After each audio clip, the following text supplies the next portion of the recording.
It is November 22nd. I have updates for today. If I miss anything, please comment.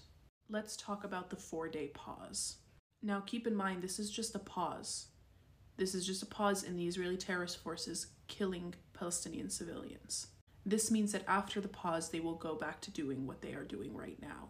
They've made it incredibly clear that they don't want a ceasefire, that they don't want to stop the genocide that they are committing. I personally think that they are going to use this pause as a way to fix their public image because so far the tides are turning against Israel. The US government is incredibly nervous about this pause, and the reason why is because of journalists. They are worried that journalists will have more free reign in Gaza because they won't be attacked as often. So they'll be able to move from place to place and report on more news and more of what has happened. And they feel that this will turn more and more people against Israel. So they're counting on you to stop looking. Why do you think this humanitarian pause is happening over the holidays? They want you to focus on other things. They want you to buy things. They want you to stay off of your phones, not pay attention. We're not going to do any of that. No. We're going to pay attention. We're going to keep reporting. We're going to keep taking the information that journalists are giving us, and we are going to amplify it because that is what America fears and that is what Israel fears.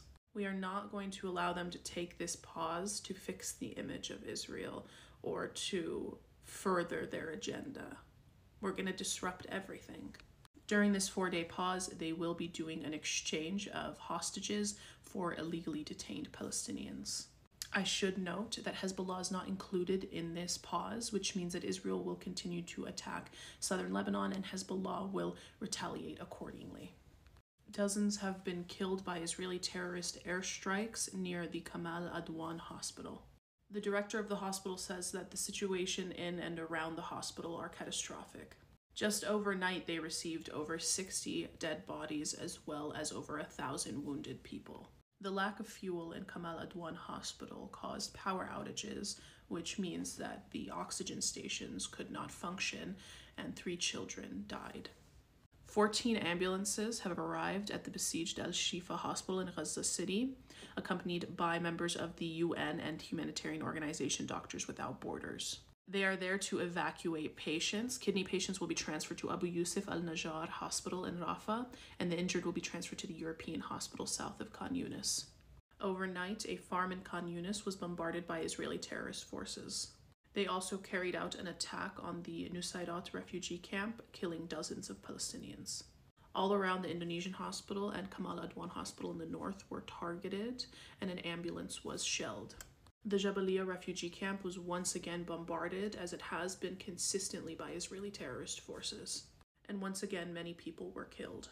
Overnight, several Palestinians were killed in the occupied West Bank by Israeli terrorist forces. And it should be noted that a lot of the Palestinians who were killed in refugee camps.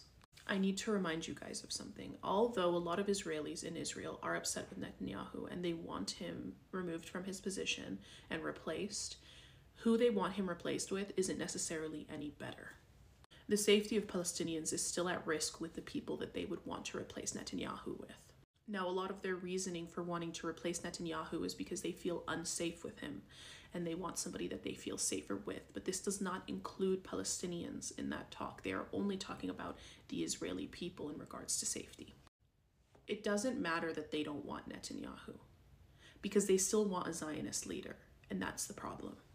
Zionism is settler colonialism. Zionism is racism, and it still comes with so much harmful rhetoric that it puts the Palestinians at risk.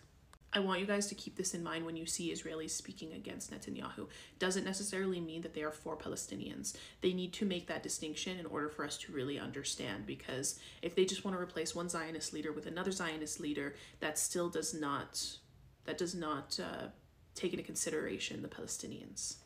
I will be making an update video on Lebanon after this one. Remember to keep protesting, keep boycotting, and keep organizing. From the river to the sea, Palestine will be free.